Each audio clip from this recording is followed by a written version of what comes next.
Hey guys! So I just made it back to the city. Trying to get this seatbelt on. And today is post-op day.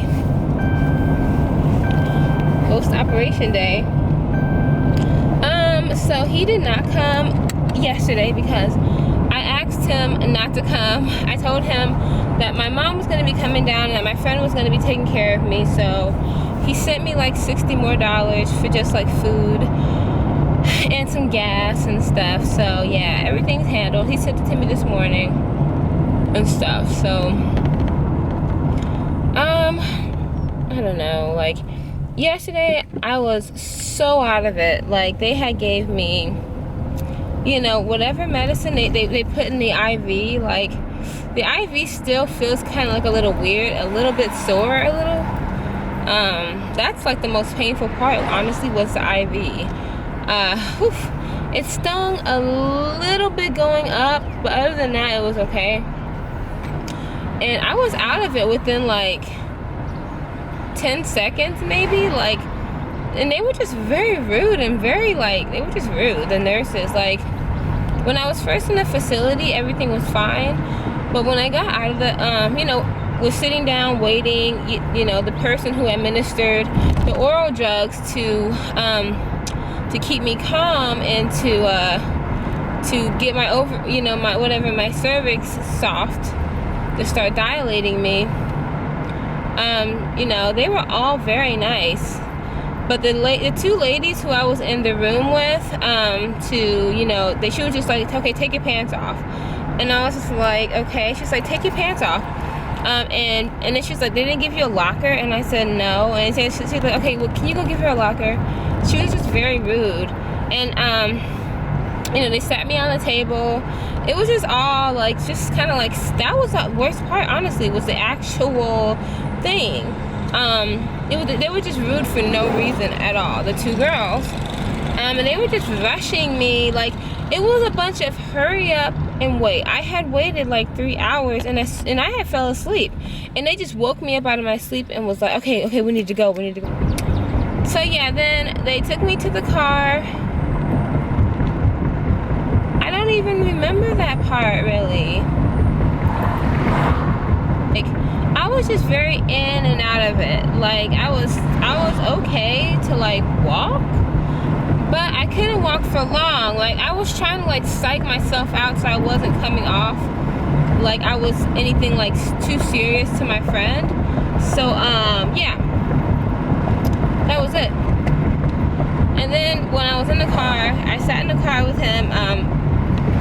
He took me back to his place, and I got out the car and I just started throwing up. Like, as soon as I stood up, I was like, I just felt really nauseous, and I just started throwing up like my smoothie, because he had bought me a smoothie, and then we went to KFC afterwards, and I was drinking the smoothie. The smoothie was great, but I was just like bleh, bleh, all over the place, like just throwing up like crazy throw up.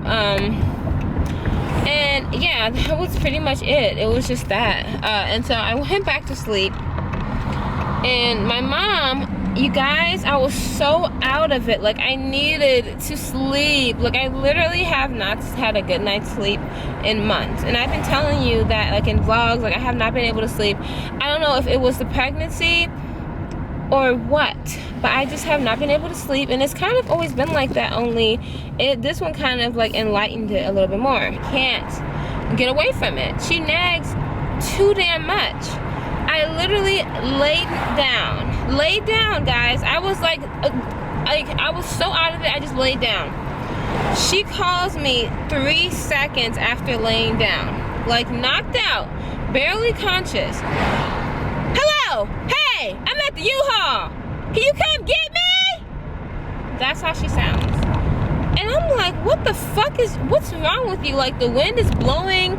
She's outside. Her ass is like needing something. She's lost, whatever.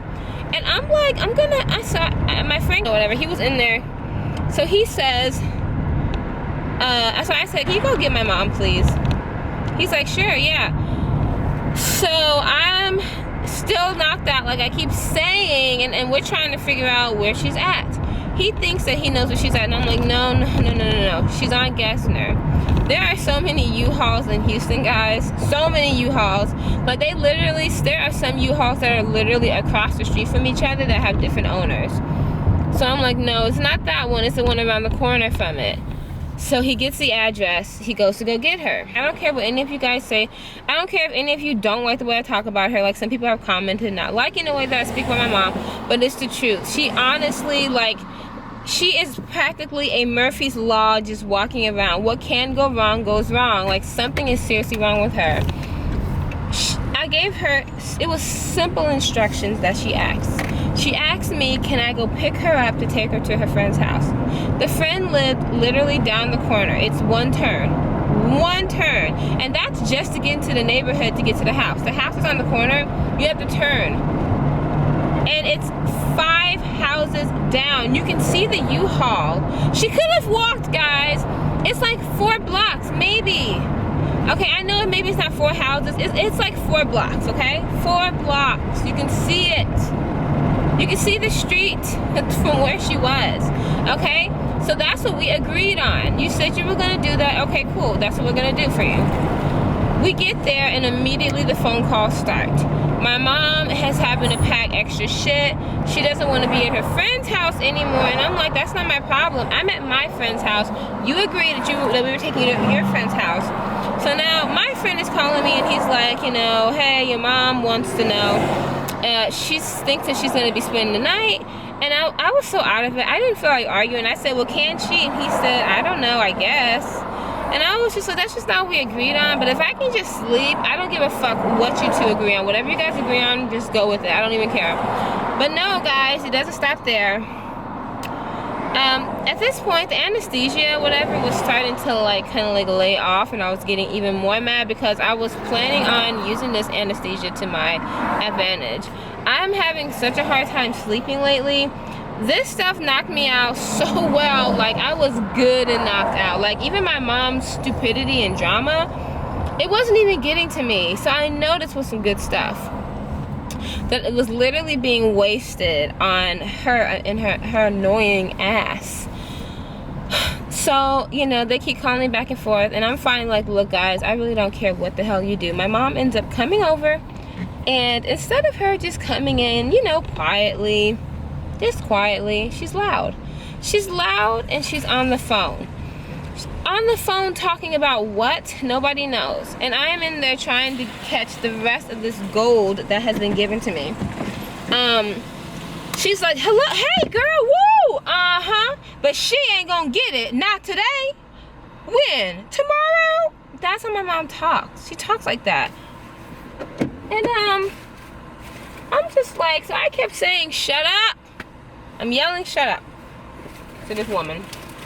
Like, be quiet, be quiet, be quiet, be quiet, be quiet. Why is it so hard? Like, she's tone deaf. Like, there's no way. She's tone deaf because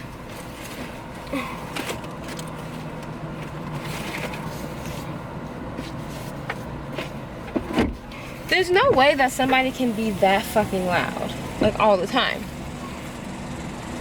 I have to constantly tell her, like, you're too loud.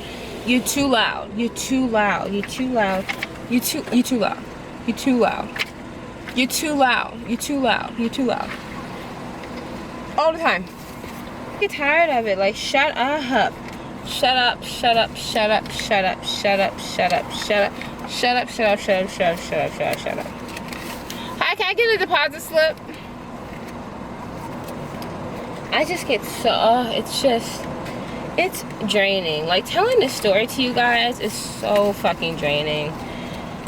She just really makes me mad sometimes. And so then I said, she came in and she's like, how you doing? And I said, fine. I didn't even really want to hear from her. I didn't want to speak to her because I'm just so sick of her and her bull. Like, can we go anywhere? We can't take you anywhere because you're just loud and you're annoying and stuff. And I said I needed to sleep. Like, my friend told her that I was trying to sleep and I was knocked out. She takes that and thinks that, oh, she must want mommy's help. I want mommy's help if mommy was calm. You're not calm. You're barely... Okay, so the temperature on this camera got too hot, so it just cut off on me. I forgot what I was saying. Alright, I just went to the store, and I wasn't in a bad mood or anything, guys. I was just, you know, you know when you see things for what they really are, that's just what was going on with me right now.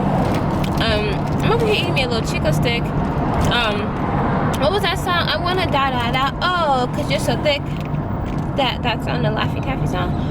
But yeah, chico sticks are actually really, really good. So I don't blame them for putting this in the song. This is magnificent. Like I said, magnificent. These are amazing. Like they're delicious.